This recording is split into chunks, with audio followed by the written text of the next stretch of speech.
ವಿಶಾಖಪಟ್ಟಣದಲ್ಲಿ ನಡೆದ south India power lifting ಚಾಂಪಿಯನ್ಶಿಪ್ನಲ್ಲಿ ಕರ್ನಾಟಕ ತಂಡವನ್ನು ಪ್ರತಿನಿಧಿಸಿದ್ದ ಮಂಗಳೂರಿನ ಅಕ್ಷತಾ ಕಾರ್ವಿ ಮತ್ತು ಪ್ರಜ್ವೀತ್ ಉಚ್ಚಿಲ್ ಅವರು ಚಿನ್ನದ ಪದಕ, ಜಿತೇಶ್ ಬೆಳ್ಳಿ, ಶಾಲನ್ ಪಿಂಟೋ ಕಂಚಿನ ಪದಕವನ್ನು ಪಡೆದುಕೊಂಡಿದ್ದಾರೆ. 63 ಕೆಜಿ ವಿಭಾಗದಲ್ಲಿ ಅಕ್ಷಯ ಕಾರ್ವಿಯವರು ಓಪನ್ ಕೆಟಗರಿಯಲ್ಲಿ ಚಿನ್ನದ ಪದಕವನ್ನು ಪಡೆದಿದ್ದು, squat 150 KG, bench press 85 KG, dead lift 115 KG, ಒಟ್ಟು 390 ಕೆಜಿ ಭಾರ ಎತ್ತುವ ಮೂಲಕ ಚಿನ್ನದ ಪದಕವನ್ನು ಪಡೆದುಕೊಂಡಿದ್ದಾರೆ. ಪ್ರಜ್ವೀತ್ ಉಚ್ಚಿಲ್ ಅವರು 52 ಕೆಜಿ ಸೀನಿಯರ್ ವಿಭಾಗದಲ್ಲಿ squat 100 KG, bench press 60 KG, dead lift 115 KG, ಒಟ್ಟು 275 ಕೆಜಿ ಭಾರ ಎತ್ತಿ ಚಿನ್ನದ ಪದಕವನ್ನು ತನ್ನದಾಗಿಸಿಕೊಂಡಿದ್ದಾರೆ.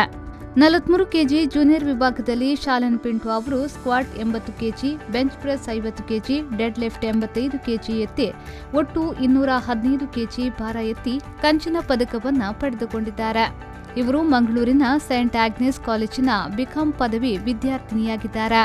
66 ಕೆಜಿ ಸಬ್ ಜೂನಿಯರ್ ವಿಭಾಗದಲ್ಲಿ ಜಿತೇಶ್ ಎ ಅವರು squat 200 KG, bench press 100 KG, dead lift 165 KG, ಒಟ್ಟು 465 ಕೆಜಿ ಭಾರ ಎತ್ತುವ ಮೂಲಕ ಬೆಳ್ಳಿಯ ಪದಕವನ್ನು ಪಡೆದುಕೊಂಡಿದ್ದಾರೆ.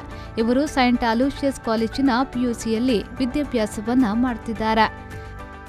ಈ ಎಲ್ಲಾ ಪವರ್ ಲಿಫ್ಟರ್ಗಳು ಬಳ್ಳಾಲ್ಬಾಗ್ನ ಪ್ರದೀಪ್ ಜಿಮ್ನಲ್ಲಿ ತರಬೇತಿಯನ್ನ ಪಡೆಯುತ್ತಿದ್ದಾರೆ.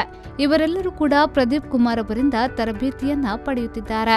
ಪವರ್ ಲಿಫ್ಟಿಂಗ್ ಅಸೋಸಿಯೇಷನ್ನ ಕರ್ನಾಟಕ ರಾಜ್ಯ ಕಾರ್ಯದರ್ಶಿ ಸತೀಶ್ ಕುಮಾರ್ ಕುದ್ರೋಳಿ ಅವರು ಬಹುಮಾನ ವಿತರಣೆಯಲ್ಲಿ ಪಾಲ್ಗೊಂಡು ವಿಜೇತರಿಗೆ ಬಹುಮಾನವನ್ನ ವಿತರಿಸಿದರು. ಬ್ಯೂರೋ ರಿಪೋರ್ಟ್, ವಿ4 ನ್ಯೂಸ್, ವಿಶಾಖಪಟ್ಟಣ.